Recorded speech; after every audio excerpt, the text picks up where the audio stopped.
பிரியமான சகோதர சகோதரிகளே, ஹல்லேலூயா, ஹல்லேலூயா, ஹல்லேலூயா, ஹல்லேலூயா, ஸ்தோத்திரம், ஸ்தோத்திரம், ஸ்தோத்திரம், ஸ்தோத்திரம்.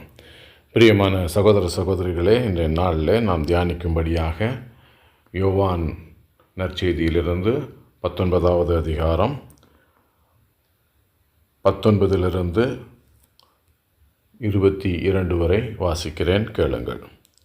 பிலாத்து ஒரு மேல் விலாசத்தை எழுதி சிலுவையின் மேல் போடுவித்தான். அதில் நசரேயனாகிய இயேசு யூதருடைய ராஜா என்று எழுதியிருந்தது. இயேசு சிலுவையில் அறையப்பட்ட இடம் நகரத்திற்கு சமீபமாய் இருந்தபடியினால் யூதரில் அநேகர் அந்த மேல் விலாசத்தை வாசித்தார்கள். அது எபிரேய, கிரேக்கு, லத்தீன் பாஷைகளில் எழுதியிருந்தது. அப்பொழுது யூதருடைய பிரதான ஆசாரியர் பிலாத்துவை நோக்கி, யூதருடைய ராஜா என்று நீர் எழுதாமல் நான் யூதருடைய ராஜா என்று அவன் சொன்னதாக எழுதும் என்றார்கள். பிலாத்து பிரதியுத்தரமாக, நான் எழுதினதே என்றான். ஹல்லேலூயா. பிரியமான சகோதர சகோதரிகளே, இயேசு யூதர்களுடைய ராஜாவா என்று சொன்னால் அவர் யூதர்களுடைய ராஜா தான் என்று பிலாத்து கடைசியாக அறிக்கை செய்திருக்கிறான். அவர் யூதர்களுடைய ராஜாவாக தீர்க்கதரிசிகளால் அறிவிக்கப்பட்டார். உங்களுடைய ராஜா பிறந்திருக்கிறார், யூதருக்கு ராஜாவாக பிறந்திருக்கிறவர் எங்கே என்று சொல்லி அந்த ஞானிகள் அந்த இடத்திற்கு அவரை தேடி வந்தார்கள் என்று பார்க்கிறோம். ஆனால் அதை இயேசு ஒருபோதும் அறிவித்ததில்லை, அவர் அதை ஏற்றுக்கொண்டதில்லை. அதே சமயத்தில் யூதர்களும் அந்த பிரதான ஆசாரியரும் மற்ற யூதர்களும் அவரை ஏற்றுக்கொள்ளவில்லை, ராஜாவாக ஏற்றுக்கொள்ளவில்லை. அவரிடத்தில் அற்புதங்களை பெற்றுக்கொண்ட ஜனங்கள் அவரை ராஜாவாக்கலாம் என்று நினைத்தார்கள். அவர் கூட வந்த சீடர்கள் கூட அவர் ஒரு ராஜ்யத்தை ஸ்தாபிப்பார் என்று எதிர்பார்த்தார்கள். ஆனால் இயேசு என்னுடைய ராஜ்யம் இவ்வுலகை சார்ந்தது அன்று என்று சொல்லிவிட்டார். அதனால் ராஜ்யமே இல்லாத இவர் ஒரு ராஜாவா என்று எல்லோரும் கேலியாக பேசக்கூடிய அளவிற்கு மாறிவிட்டார்கள். பாருங்கள், அவர் கழுதின் மேலே ஏறி ஊர்வலமாக எருசலேமுக்கு அந்த கடைசி வாரத்தில் போகும்போது அவர் அந்த பவனியை ஒரு ராஜா போகிற பவனியாகத்தான் பார்த்தார்கள். ஆனால் அவர் அந்த பதவியை அவர் எதிர்பார்க்கவில்லை. அவர் அந்த நோக்கத்தில் இல்லை என்று கண்டுகொண்டதும் அவரை கைவிட்டு அவரை சிலுவையில் அறைவதற்கு ஒப்பு கொடுக்க தயாராகிவிட்டார்கள். ஆனால் பிதாவாகிய தேவன் இயேசுவை யூதருடைய ராஜாவாக பார்த்திருக்கிறார். அப்படி சொல்லிதான் அவர் அனுப்பியிருக்கிறார். ஆனால் இந்த ஜனங்கள் அவரை ஏற்றுக்கொள்ளவே இல்லை. இயேசுவும் தான் அதற்காக வரவில்லை என்றும் அதை மறுத்துவிட்டார். ஆனால் பிதா முடிவு செய்ததை அவர் செய்து காட்டினார்.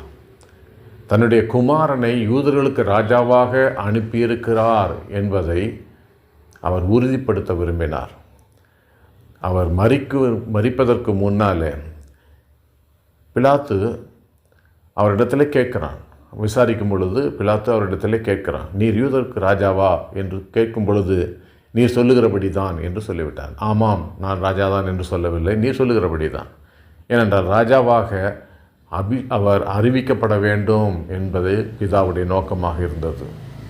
அதனால்தான் கடைசியாக அவரை சிலுவையில் அறையும்படியாக ஒப்பு கொடுத்த போது பிலாத்து எழுதுவித்தான், யூதருடைய ராஜா என்று இயேசுவை குறித்து எழுதி அவர் தலைக்கு மேலாக அதை பதிக்க வைத்தான். இது அஃபிஷியல் ஆர்டர்.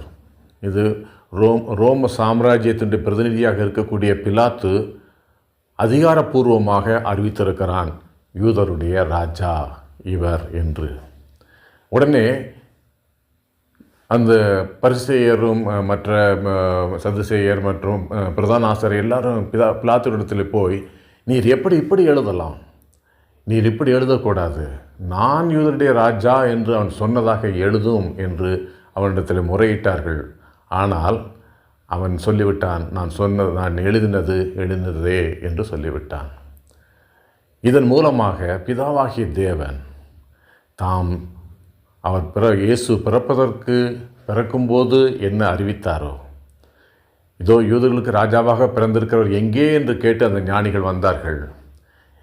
அவர் பிறக்கும்போது அவரை குறித்து என்ன அறிவித்தாரோ அதை அதிகாரப்பூர்வமாய் பிலாத்துவினாலே அறிவிக்க வைத்தார். அவர் மரிக்கும் முன்னே அவர் யூதருடைய ராஜா என்று அறிவிக்க வைத்தார்.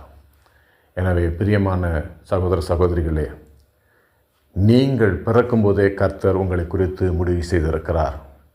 நீங்கள் இப்படித்தான், நீங்கள் இவர் தான், நீங்கள் ஒரு போதகர், நீங்கள் ஒரு ஊழியர், நீங்கள் ஒரு தீர்க்கதரிசி என்று சொல்லி கர்த்தர் உங்களை குறித்து மிக மிக சிறப்பான திட்டங்களை வைத்திருக்கிறார். நீங்கள் பிறக்கும்போதே அவர் அதை அறிந்திருக்கிறார், அதை அறிவித்தும் இருக்கிறார். என்னுடைய பிரியமானவர்களை, கர்த்தர் நீங்கள் பிறக்கும்போது என்ன அறிவித்தாரோ அதை உங்களுக்கு செய்து முடிக்க வல்லவராய் இருக்கிறார். இயேசு பிறக்கும்போது அறிவிக்கப்பட்ட அந்த செய்தியை இயேசு மரிக்கும் முன்னே பிதாவானவர் செய்து காட்டினார்.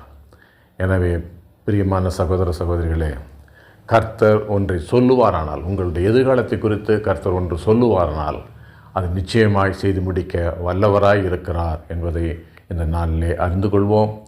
நம்பிக்கையோடு விசுவாசத்தோடு இருப்போம். கர்த்தர் எல்லாவற்றையும் பார்த்து கொள்வார். ஆமென்.